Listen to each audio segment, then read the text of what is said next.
ready? It's the Roundtable with me, Robert Bannon. Welcome to the Roundtable, everybody. My name is Robert Bannon. You're listening to us on Broadway World or over here on the Broadway Podcast Network, on social media, wherever you're listening to us. We're so excited to talk to you.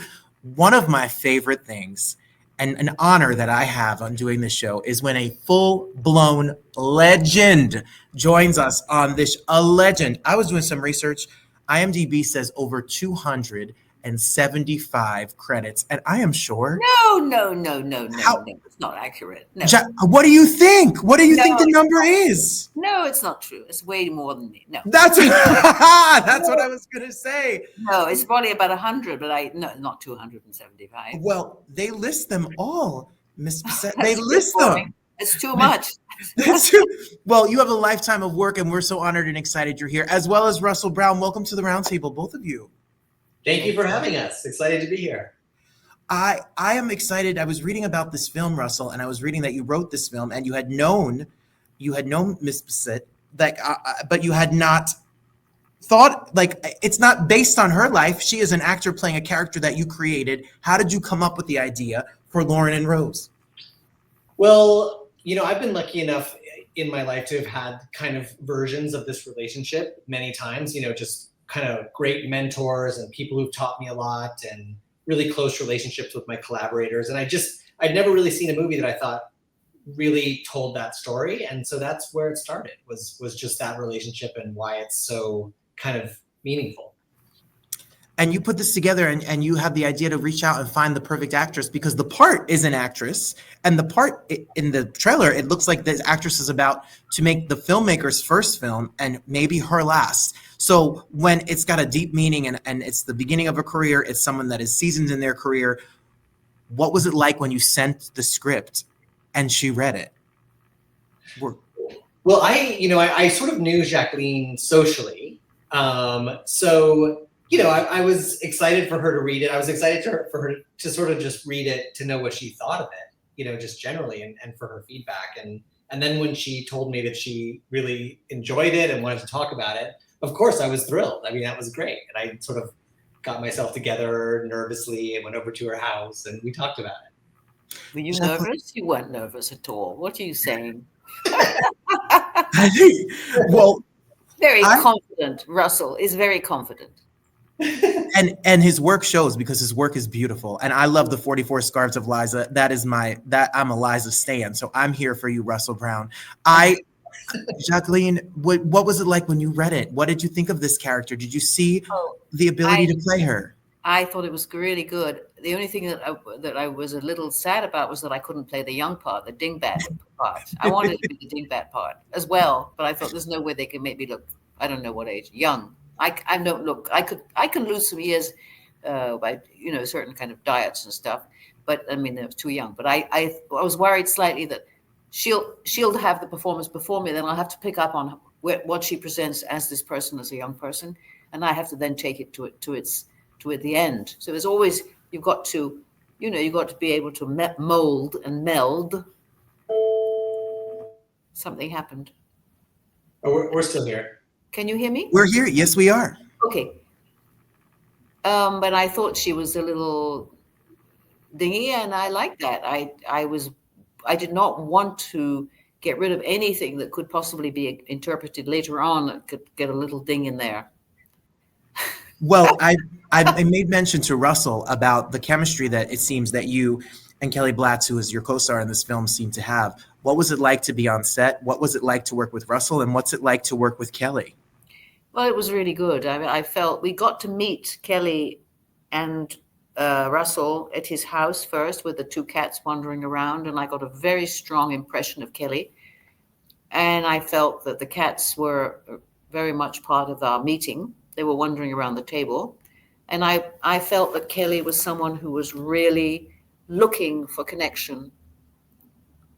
And the way he treated the cat on the table, I just felt there was a lot of tenderness in him, and a lot of yearning, and a lot of need, and that he was looking to really to exist. And I didn't have any fears beyond, as a human person and an intelligent person and a well-read person. And some of the films he mentioned that he'd liked were films that I admired. And that's a great thing when you have mutual likes. But then, of course, we were going to have to do the work. And of course, we weren't ready to do it right away. And it took time to do the process that Russell had to deal with. And we had a few bumps on that score, but we were really off to the races. I needed time to learn it. For me, it was an enormous learning just the process of talking that much, to get it. And the thing for Kelly was a very good in his part, but he was also, for me, he was a great addition because he was a great listener.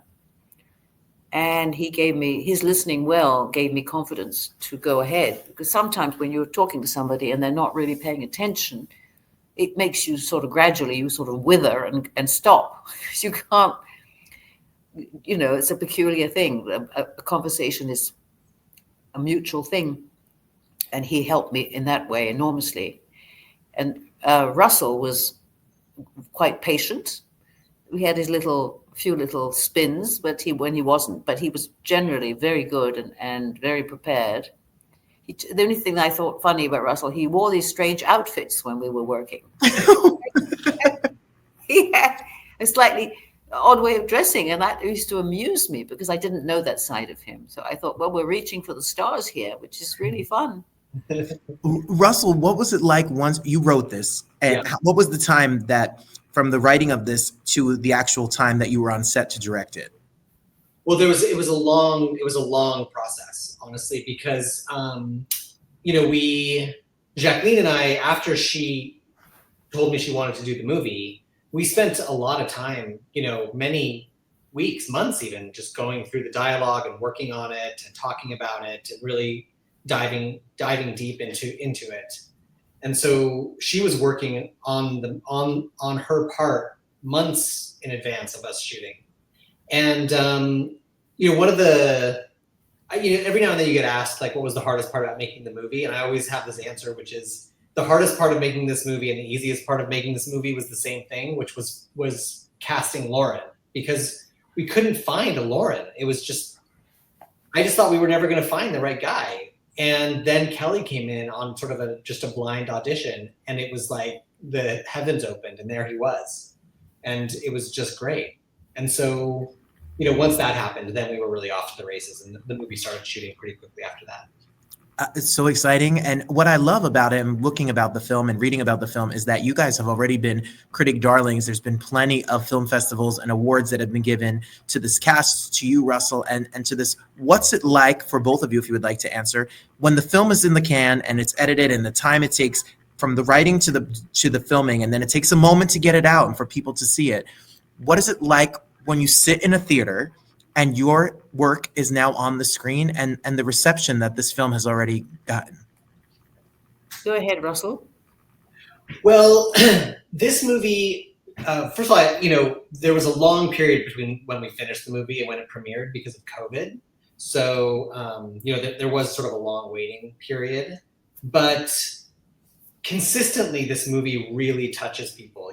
There's always some tears in the dark room after that last frame, and you can hear it in the room, and people are sort of very still and very quiet for the whole last third of the movie because it's such an intimate scene, and that feels great. I mean, it just feels like people are so engaged in this relationship. So it feels like we accomplished what we were set out to do.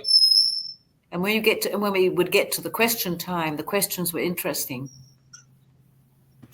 Oh, and I'm sure to get a Q&A in front of the audience and after they've just seen it has to be very fun as an actor. But just as a human and not as an actor, just as a person, because they pick up on what's going on. They pick up and they're very moved by it, I think. They're curious because it's about actors, to some degree, but I think it's just the humanity of it and the life. There's a lot of, she teaches Kelly's character a lot about the interior life of an artist, and I think that's very interesting, when she says, own your existence, things that people need to hear. We all need to hear that stuff. And it's written, it's just it elevates your feeling, and you feel like you're almost losing breath because it's such a pump up, that she gives him towards the end when she, of course, is fading. But I love those speeches. And Russell has, he's just very, very clever. He's so clever and funny too, and ironic. And the script was a lot longer than the final script. He cut a lot down gradually. He said he could, I can't remember how many hours the film would have been if you'd done it the way it was first written. Russell, what do you think? Well, I actually went back and compared the shooting script to the what was actually in the movie, and we actually only ended up really cutting stuff out of the first scene, like big chunks. But there was a lot of stuff that was written that we never even shot. That got, over the course of writing it, there was tons of stuff that got. The whole process of this movie was like I had too much stuff and had to kind of cut it down. Russell has incredible facility. I mean, he can just flow. He can just flow and just write interesting stuff. And it's not the stuff you've heard before. It's really a great thing. That is what is so brilliant about a film like this, where you are so enthralled with people's relationship and humanity, and it doesn't need CGI, it doesn't need special effects. It's about people and relationships, and that is the films that touch our heart. Yeah, certainly mine too. Yes, absolutely.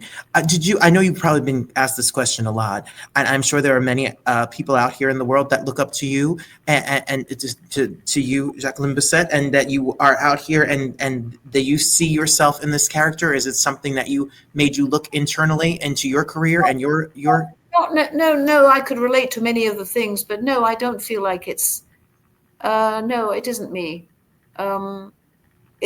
There's, of course, I think the experience that many actors go through are similar, because we all get exposed to the trials and tribulations. But I don't feel, but the words, the way he wrote it, I felt like I could gather those words and vowels and roll with it. I didn't feel difficulty. I just felt it was about. I didn't have a desire for it to be me. It wasn't me.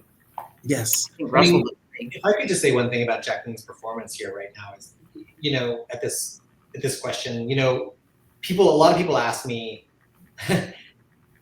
is she just doing herself? And I think Jacqueline as a person is really different from this character, but she brought like so much truth and passion and vitality to this part.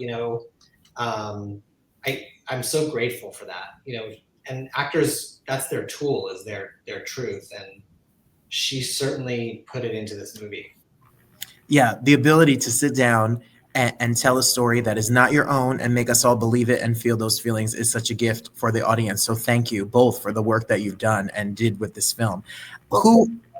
Kelly's situation in the story was very ripe for talking, in that he had this desire to make another film, and I think he needed confidence. I think she gave him confidence to some degree, but she also wanted to bustle him along. So there's a very active energy there going from both sides. And that's what's going to make it an exciting film to watch. Russell, how can we support the film? Where can we see the film?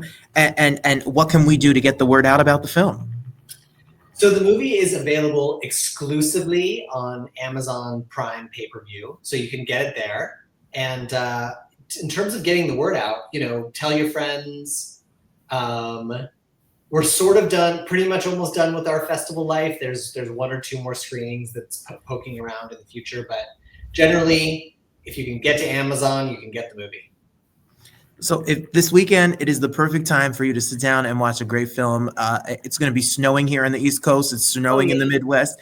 This is a great, order some takeout, cuddle up on the couch, and enjoy the film. Yes, it's a wordy piece. It's not there's not any special effects as far as I know. Did we do any special effects?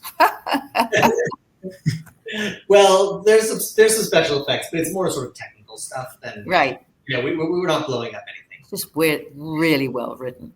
Well, I have to say, it's such an honor to have you both here. Russell, I'm such a fan of your work. I can't wait to see this weekend and watch the whole film. And when I was 12 years old, I watched The Deep with my dad. Shouldn't have probably watched it at that age. And I wrote you a fan letter at 12 or 13 years old and got the most beautiful photograph back signed by you that I have kept to this very day, 30-something years later. Oh my God. And to have you be on my show and to talk to us all is quite the honor. So I'm very excited and very honored and pleased to have you both here. Thank you so much for your time. Thank you. You know that Russell has written a play. Tell us, Russell. Yeah, I have a play opening tonight in Los Angeles, here in Beverly Hills, at a theater in Beverly Hills called Theater 40. It's a 60-year-old theater company. It's a play about a real estate agent who becomes obsessed with saving a historic house and goes to extreme measures to get the house into the hands of the right buyers. And there's some crazy stuff that happens, and it's really good. It's really enjoyable. I haven't seen the play, but I read it. It's so enjoyable. Russell, congratulations. So how can people get tickets? Is there a website where we can, if you're in the West Coast and there's a way for you to come on down and see the show? Yeah, so it's at Theater 40, so they have their own website. I think it's just theater40.org, and it's theater, THEATRE 40.org. And it plays till February 16th. So it's Thursdays, Fridays, Saturdays, and Sundays, and great cast, and should be fun. It sounds like a good time. We'll put all the information, the link to the movie and the link to the play below us, and we'll be looking forward to all of the more work that you both do and all the entertainment that you've given us. Thank you so much for the years and the projects and the work that you've done that has entertained us, our families and friends for many years and for many more to come. It's such an honor to have you. One last thing? Please. Can I add one last thing? Divert? A film I did, which is a very important film to me also, is called The Sleepy Time Gal. It's on Criterion Channel. Okay. A director called Christopher Munch, who was a great friend of Russell's and mine. Also, it's a brilliant film too. So the Criterion Channel, and we'll put that information below too. So you could make a whole film festival weekend. You better just get a box of popcorn and some good snacks and have a seat, and we're going to watch all the films that you guys are doing. I hope that if you're out there in the West Coast in LA, please be safe and please be well. And we send our love to everybody that's out there in California and Los Angeles in particular. And to Russell and Ms. Bisset, thank you so much for being here. So much love your way. Thank you. Thank you for having us.